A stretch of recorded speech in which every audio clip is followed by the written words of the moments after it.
شروع کرتی ہوں اللہ کے نام سے جو بڑا مہربان نہایت رحم کرنے والا ہے۔ چمگادڑوں کے متعلق ایک عام اور وسیع مغالطہ یہ پایا جاتا ہے کہ اکثر افراد انہیں پرندہ شمار کرتے ہیں، جبکہ حقیقت میں چمگادڑ ایک پستانیہ یعنی دودھ پلانے والا جانور ہے، جو پرندوں کی مانند محو پرواز تو ہوتا ہے لیکن اس کے بازوؤں پر پروں کی بجائے ایک جھلی یا جلد ہوتی ہے جو گوشت کی مانند ہوتی ہے اور بالوں سے پاک ہوتی ہے۔ اس حیرت انگیز مخلوق کے منہ میں 20 سے 38 تک دانت پائے جاتے ہیں، اور ایک دلچسپ حیاتیاتی خصوصیت یہ ہے کہ مادہ چمگادڑ میں حیض کا عمل بھی واقع ہوتا ہے۔ یہ انڈے دینے کی بجائے براہ راست بچے جنتی ہے اور پھر ان بچوں کو اپنا دودھ بھی پلاتی ہے۔ بعض اوقات تو یہ اپنے بچوں کو منہ میں دبا کر اڑان بھرتی ہے اور دوران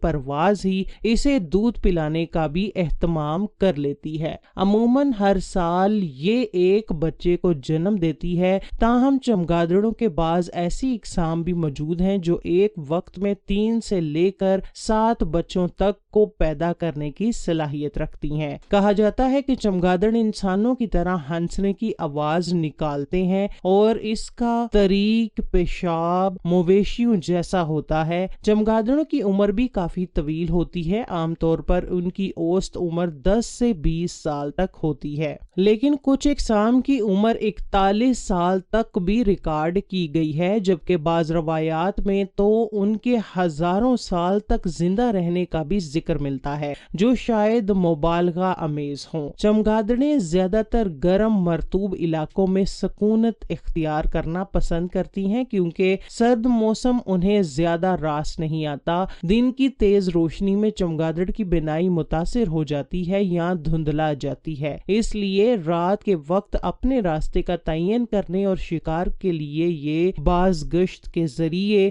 راہ شناسی کا ایک نہایت پیچیدہ نظام استعمال کرتی ہے۔ یہ نہایت تیز فریکوینسی کی آوازیں اپنے منہ یا ناک سے خارج کرتی ہے۔ جب یہ آوازیں کسی شے سے ٹکراتی ہیں تو ان کی باز گشت ان کے حساس کانوں تک پہنچتی ہے، اور اس آواز کی واپسی میں لگنے والے وقت اور نوعیت سے چمگادڑ رکاوٹ کی دوری، سمت اور حجم کا درست اندازہ لگا لیتی ہے، اور اسی صوتی نظام کے ذریعے اپنے ٹھکانے اور شکار تک کامیابی سے رسائی حاصل کرتی ہے۔ اسی وجہ سے چمگادڑیں اپنی سرگرمیوں کے لیے سورج غروب ہونے اور اندھیرا چھا جانے کا انتظار کرتی ہیں، اور یہی وقت ان کی خوراک یعنی مچھروں اور دیگر شبینہ کیڑوں کی تلاش کا بھی ہوتا ہے، کیونکہ مچھر بھی اسی وقت اپنے رزق کی جستجو میں نکلتے ہیں۔ چنانچہ چمگادڑ ان مچھروں کی تلاش میں اور مچھر اپنے رزق کی تلاش میں بیک وقت سرگرداں ہوتے ہیں۔ یوں ایک رزق کا متلاشی دوسرے رزق کے متلاشی کی خوراک بن جاتا ہے۔ بلا شبہ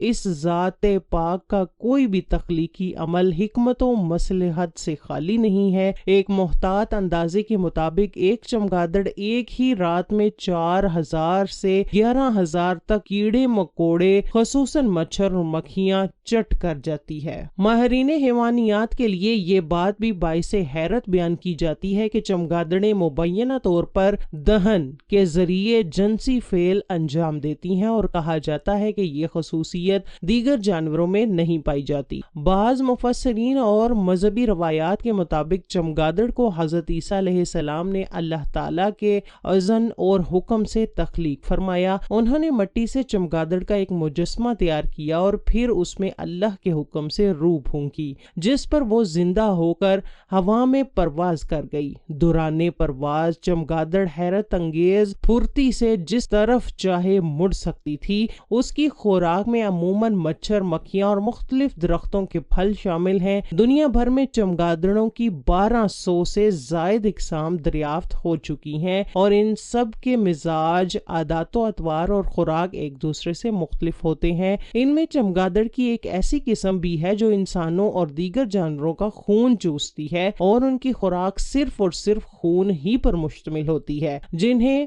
ویمپائر بیٹ کہا جاتا ہے۔ ایک عام تاثر یہ بھی ہے کہ تمام پرندے چمگادڑ سے ایک طبی نفرت یا عداوت رکھتے ہیں، چنانچہ جو پرندے شکاری طبیعت کے ہوتے ہیں وہ موقع ملنے پر اسے کھا جاتے ہیں، اور جو شکاری نہیں ہوتے وہ بھی اسے ہلاک کرنے کی کوشش کرتے ہیں۔ ایک اور نہایت عجیب اور حیرت انگیز حقیقت جس کا ذکر بعض روایات میں ملتا ہے یہ ہے کہ یہ جانور مبینہ طور پر کھاتا پیتا بھی منہ سے ہے اور فضلات کا اخراج بھی منہ سے ہی کرتا ہے۔ چمگادڑ 60 میل فی گھنٹہ تک کی رفتار سے پرواز کرنے کی صلاحیت رکھتی ہے اور اپنی خوراک کو بڑی تیزی سے ہضم کر لیتی ہے۔ یہی وجہ ہے کہ اس کا وزن کہتے ہیں میں پوٹاشیم نائٹریٹ کی وافر عموماً زیادہ نہیں بڑھتا۔ ان کے فضلے جسے گوانو مقدار پائی جاتی ہے جسے زرعی کھاد کے طور پر استعمال کیا جاتا ہے، اور یہ دھماکہ خیز مواد کی تیاری میں بھی ایک اہم جز ہے۔ ایک عجیب روایت یہ بھی ہے کہ اگر چمگادڑ کے جسم سے چنار کے درخت کا کوئی پتا یا چھوٹی شاخ مس کر جائے تو وہ مبینہ طور پر سن ہو کر بے حس و حرکت ہو جاتی ہے اور فوراً نیچے زمین پر گر جاتی ہے۔ چمگادڑ کے لیے اپنے پاؤں پر سیدھا کھڑا ہونا ممکن نہیں۔ اب انہیں دن کے وقت عموماً طریق، غاروں، بہت پرانی ویران عمارتوں یا گھنے درختوں پر اپنے بچوں کے بل پر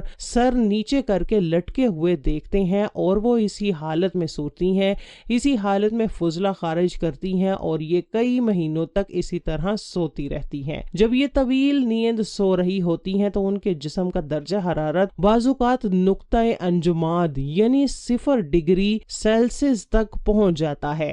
اس شدید سردی میں یہ اپنے آپ کو گرم رکھنے کے لیے ایک دوسرے کے ساتھ چمٹ کر یا جڑ کر ایک بڑا گچھا سا بنا لیتی ہیں۔ چمگادڑ 10,000 فٹ تک کی بلندی پر بھی پرواز کر سکتی ہے۔ اس کی بعض اقسام گوشت خور بھی ہوتی ہیں جو خصوصاً مچھلی کا گوشت کھانا زیادہ پسند کرتی ہیں۔ جما دینے والی سردی میں جب چمگادڑ گہری نیند میں ہوتی ہے تو اس کا دل 1 منٹ میں تقریباً 11 مرتبہ دھڑکتا ہے، مگر دوران پرواز اس کے دل کی دھڑکن 1 منٹ میں 1000 مرتبہ سے بھی تجاوز کر جاتی ہے۔ اسلامی شریعت میں چمگادڑ کا گوشت کھانا حرام قرار دیا گیا ہے، لیکن دنیا کے بہت سے دیگر مذاہب اور ثقافتوں میں اسے بڑے شوق سے کھایا جاتا ہے۔ چمگادڑ کی ایک بہت بڑی قسم ہے جسے دنیا کی سب سے بڑی چمگادڑ ہونے کا اعزاز حاصل ہے، فلائنگ فوکس۔ اس قسم کو اڑن لومڑی کہتے ہیں، جس کا وزن تقریباً 2 پاؤنڈ تقریباً 1 کلوگرام تک ہو سکتا ہے، اور اس کے پروں کا پھیلاؤ 6 فٹ تک لمبا ہوتا ہے۔ یہ دیو قامت چمگادڑ درختوں پر اپنا گھونسلہ بناتی ہے اور اس کی خوراک صرف پھل ہوتے ہیں۔ بعض لوگ پرانے افسانوی قصوں میں کہتے ہیں کہ اس کے گھونسلے کی قیمت اربوں روپے ہوتی ہے، جو محض کہتے ہیں کہ اس کی بنیادی ایک کہانی ہے۔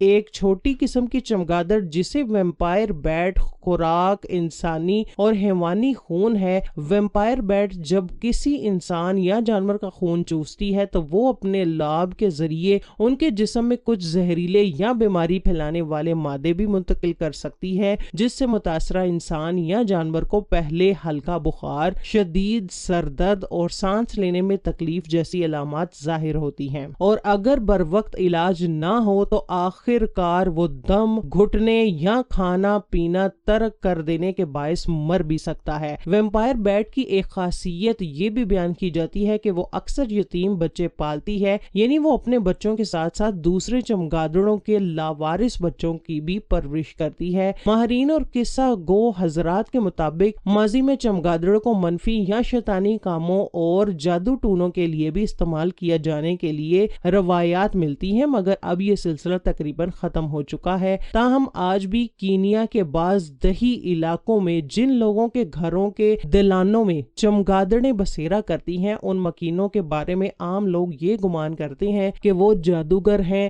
یا جادو ٹونے کے عمل میں ملوث ہیں۔ ایک ماہر حیاتیاتی ڈاکٹر ویبالا کہتے ہیں کہ اگر آپ سوتی کپڑے پہنتے ہیں، چائے یا کافی نوش کرتے ہیں یا پھر مکئی سے بنی ہوئی خوراک کھاتے ہیں تو کسی نہ کسی طرح بالواسطہ طور پر چمگادڑوں سے آپ کا واسطہ ضرور ہے، جو ان کی ماحولیاتی اہمیت جیسے کیڑے مارنا یا پودوں کی پولینیشن میں مدد دینا کی طرف اشارہ کرتا ہے۔